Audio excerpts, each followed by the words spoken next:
Hello everyone, स्वागत है आपके अपने यूट्यूब चैनल वाइज सर पर। तो आज हम करने के लिए जा रहे हैं क्लास 10वीं मैथ का एक्सरसाइज है 6.2। क्वेश्चन नंबर होने वाला है 9। और इससे पहले का जितना भी क्वेश्चन था हमने कंप्लीट कर लिया है, वो जाकर आप प्ले लिस्ट में जाकर चेक कर सकते हो और उसका सोल्यूशन पा सकते हो।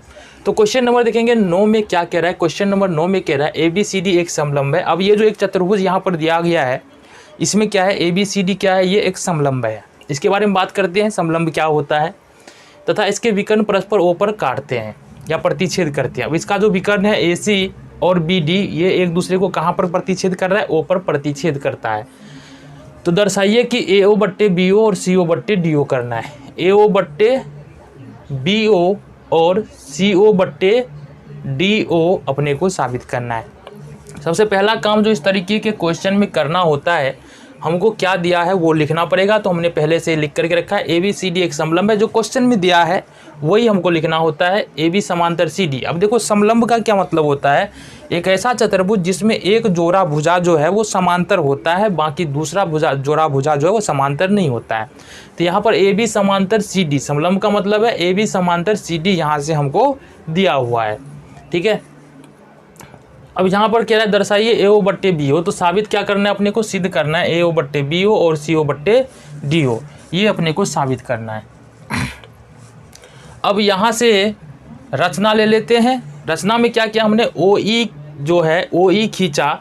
ठीक है, AD पर एक बिंदु इस प्रकार लिया और OE को मिलाया कि AB समांतर OE हो जाए। ठीक है, तो कुल मिला कह सकते हैं OE समांतर AB खींचा। वही हमने लिखा है OE समांतर AB खींचा। अब यहाँ देख लेते हैं परमान देखेंगे क्या कह रहा है। तो अगर देखो इस वाले त्रिभुज में सबसे पहले बात करेंगे हम, त्रिभुज इस वाले में देख लो, गौर से देखना। ये वाला त्रिभुज अगर हमको दिखाई दे तो काम बन जाए, ये वाला त्रिभुज यानी त्रिभुज ADC में। तो हम देखते हैं त्रिभुज ADC में ना,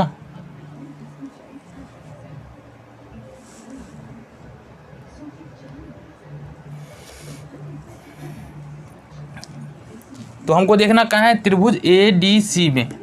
ADC में देखो OE समांतर हो जाएगा, क्या दिया हुआ है, AB के, OE समांतर AB के दिया हुआ है। ठीक है, और दूसरा बात जो दिया है हमको, AB समांतर है DC के। OE समांतर है AB के, AB समांतर है DC के। इसका मतलब है OE समांतर AB समांतर DC, यानी तीनों ये एक दूसरे के क्या हो जाता है, समांतर हो जाता है। तो हम कह सकते हैं त्रिभुज ADC में क्या लिख सकते हैं, OE समांतर हो जाएगा, OE समांतर हो जाएगा DC के, OE समांतर हो जाएगा DC के। अब जब OE समांतर हो गया DC के, तो यहाँ से क्या हो जाएगा हमारा, यहाँ से हो जाएगा AE बट्टे ED और AO बट्टे OC। क्यों हो जाएगा, क्योंकि थेल्स परे हमको प्रमेय जो है हमको ये बताता है। तो ये हो जाएगा हमारे पास क्या चीज़ हो जाएगा, AE बट्टे ED और साथ ही हो जाएगा AO बट्टे OC। इसको, और ये क्यों हुआ, थेल्स प्रमेय से हुआ। क्या लिखेंगे, थेल्स प्रमेय से। समीकरण नंबर इसको 1 मान लेना है। ठीक है, इस वाले त्रिभुज में अपना काम हो चुका है। दूसरा त्रिभुज पकड़ना है अपने को, ये वाला त्रिभुज पकड़ना है। कौन सा वाला, ये वाला त्रिभुज पकड़ना है, यानी त्रिभुज ABD है ना। अब लिखेंगे अब त्रिभुज ABD में। अब देखो त्रिभुज ABD में बात करें ना, तो त्रिभुज ABD में बात करें तो हमने रचना में ही लिया था कि OE समांतर AB खींचा। तो इसी को लिख देते हैं, OE समांतर जो है वो AB है। क्यों है, क्योंकि हमने रचना में ऐसा खींचा था। अब जब OE समांतर AB हो जाएगा तो देखो ये त्रिभुज कुछ इस प्रकार से हमारा नज़र आ रहा है। ये त्रिभुज कुछ इस प्रकार से हमारा नज़र आ रहा है, यही वाला त्रिभुज है। और ये जो है ये O है और ये E है, ये D है, ये A है, ये B है। तो BAD त्रिभुज में बात कर रहे हैं या ABD त्रिभुज में बात कर रहे हैं। ABD में यदि देखें तो OE समांतर यदि AB हो जाएगा तो इसका मतलब DE बट्टे EA और DO बट्टे OB, या इसको ऐसे भी लिख सकते हैं AE बट्टे ED और BO बट्टे OD। थेल्स प्रमेय से ऐसे लिख सकते हैं। तो ये हो जाएगा हमारा क्या, AE बट्टे ED हो जाएगा, बराबर में क्या हो जाएगा, BO बट्टे OD या DO, कुछ भी लिख सकते हैं। ये क्यों हो जाएगा, ये भी हो जाएगा हमारा थेल्स परमे से, ये भी हो जाएगा थेल्स परमे से। समीकरण नंबर हो गया 2। अब समीकरण 1 और 2 को देखो तो दोनों तरफ क्या आ रहा है, ए बट्टे ई डी यहाँ भी आ रहा है, ए बट्टे ई डी यहाँ भी आ रहा है, मतलब एक पक्ष जो है दोनों समीकरण का वो क्या है, बराबर है। अब जब एक पक्ष बराबर है तो दूसरा पक्ष भी क्या हो जाएगा, तो लिख देंगे यहाँ से समीकरण 1 और 2 से क्या हो जाएगा, समीकरण 1 और 2 से हो जाएगा हमारा ए ओ बट्टे ओ सी, ए ओ बट्टे ओ सी बराबर हो जाएगा बी ओ बट्टे ओ डी। क्या हो जाएगा, बी ओ बट्टे ओ डी। ए ई और ए ई बट्टे ई डी, ए ई बट्टे ई डी था, इससे क्या हो गया, ए ओ बट्टे ओ सी हो गया और बी ओ बट्टे ओ डी यहाँ से हो जाता है। अब इसको थोड़ा सा हम फेरबदल करेंगे, बी ओ के ले आएंगे यहाँ क्रॉस मल्टीप्लिकेशन से, यानी कोना कोनी गुना करके बी ओ के यहाँ ओ सी की इधर भेज देंगे। ये हो जाएगा ए ओ बट्टे बी ओ बराबर हो जाएगा ओ सी बट्टे ओ डी। और यही हमको क्या करना था, साबित करना था। तो काफ़ी इजी क्वेश्चन था। क्या साबित करना था, ए ओ बट्टे बी ओ, यहाँ से देख लो ए ओ बट्टे बी ओ, तो यहाँ से आ गया ए ओ बट्टे बी ओ और ओ सी बट्टे डी ओ या ओ डी, ये हमारा साबित हो जाता है, ये हो जाता है हमारा प्रूव्ड। तो ये क्वेश्चन नंबर कितना था हमारा, क्वेश्चन नंबर था 9, जो हमने क्या किया, इसको प्रूव कर लिया। देखते हैं क्वेश्चन नंबर 10 को।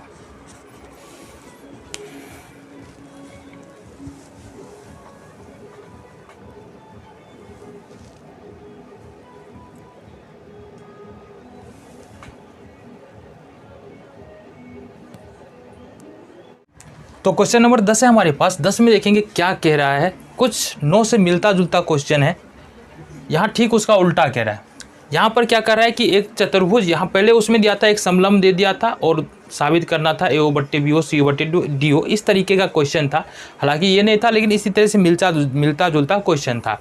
अब यहाँ पर क्या बोल रहा है, ए बी सी डी एक चतुर्भुज है। ये हमको पता नहीं कि ये समलंब है कि नहीं, लेकिन ए बी सी डी एक चतुर्भुज है के विकर्ण। अब ये चतुर्भुज का जो विकर्ण है ए सी और बी डी, ये दो विकर्ण है, एक दूसरे को ओ पर काटते, सेम के जो 9th नंबर क्वेश्चन में था। और जब ये विकर्ण एक दूसरे को काटते हैं ना, तो ए ओ बट्टे बी ओ हो जाता है, सी ओ बट्टे डी ओ हो जाता है, यानी ए ओ बट्टे बी ओ हो जाता है और सी ओ बट्टे डी ओ हो जाता है। दर्शाइए कि ए बी सी डी एक समलंब है और साबित करना है कि अपने को ए बी सी डी एक समलंब है। तो हमने लिखा है सिद्ध, यहाँ पर ए बी सी डी एक चतुर्भुज है जिसमें विकर्ण ए सी और बी डी एक दूसरे को ओ पर काटते हैं, जो क्वेश्चन में दिया हुआ है। तब ए ओ बट्टे बी ओ और सी ओ बट्टे डी ओ यहाँ से हमारे पास दिया हुआ है। सिद्ध क्या करना है, ए बी सी डी एक समलंब है। हमको पता है अगर हम ये साबित कर दे कि ए बी समांतर है सी डी के, ए बी समांतर है सी डी के, तो ये साबित हो जाएगा कि ए बी सी डी एक समलंब है, क्योंकि वैसा चतुर्भुज जिसमें एक जोड़ा भुजा समांतर होता है, एक जोड़ा भुजा असमांतर होता है, वो समलंब चतुर्भुज होता है। ठीक है, तो हमको ये मेनली यही साबित करना है कि ए बी जो है वो समांतर है किसके, सी डी के। ये साबित कर पाए तो अपने आप ये साबित हो जाएगा कि ए बी सी डी एक समलंब है। कैसे करेंगे, आओ जी, रचना क्या किया हमने, ओ ई समांतर ए बी खींचा, फिर से ओ ई समांतर ए बी खींच लिया। अब देखो यहाँ से क्या करना है, अपने को जाना है त्रिभुज, इसमें फिर से इसी त्रिभुज में चलना है अपने को। 9th नंबर में भी गए थे ना, चलो जी इस वाले त्रिभुज में चलना है, इस वाले त्रिभुज में, यानी कि ए बी डी में, त्रिभुज ए बी डी में हमने क्या किया है कि ओ ई समांतर ए बी माना है, ओ ई समांतर ए बी हमने मान लिया है।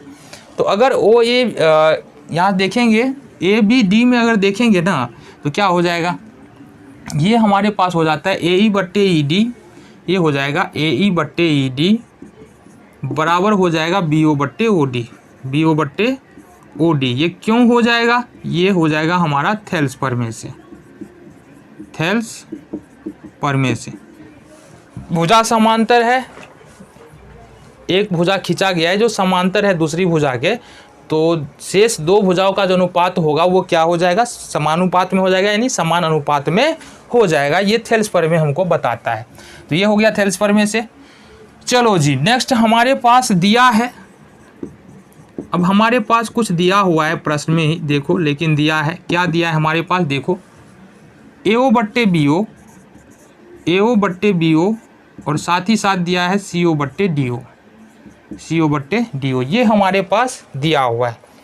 अगर हम यहाँ से देख लो, फिर यही काम करते हैं, इसको यहाँ ले जाते हैं और CO को यहाँ क्रॉस मल्टीप्लिकेशन से कर लेते हैं, तो ये हो जाएगा AO बट्टे CO बराबर BO बट्टे DO। इसको मान लेंगे समीकरण 2। ठीक है।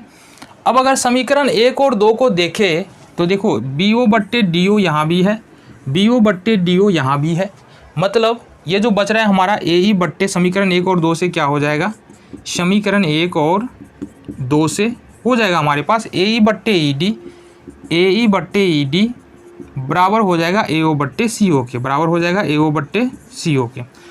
अब जरा यहाँ से देख ले, AE बट्टे ED बोल रहा है, AO बट्टे OC या CO बोल रहा है, तो ये किस त्रिभुज में आ रहा है, इस वाले त्रिभुज में आ रहा है अपना AO बट्टे AE बट्टे ED और AO बट्टे OC।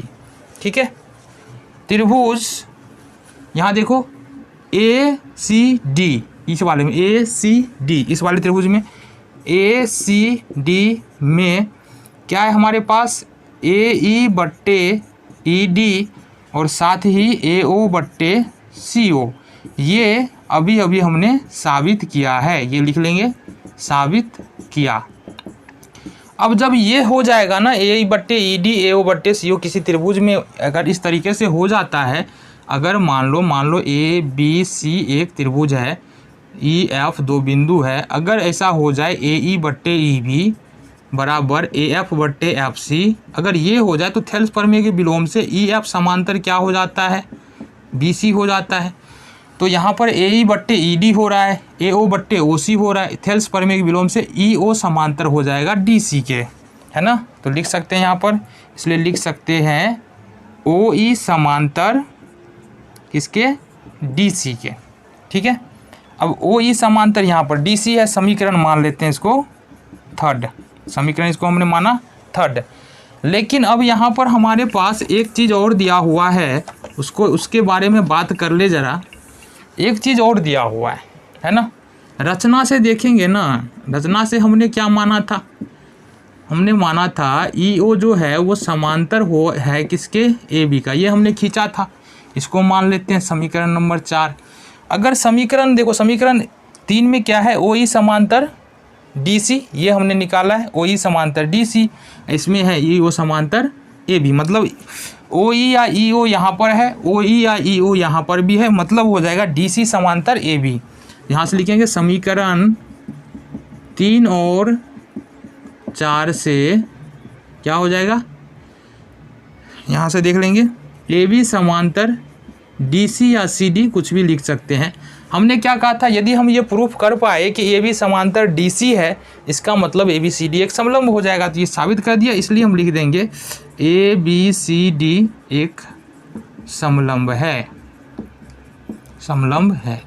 तो इस तरीके से ये क्वेश्चन हमारा हो जाता है प्रूव, और यहाँ से हमारा खत्म हो जाता है एक्सरसाइज 6.2।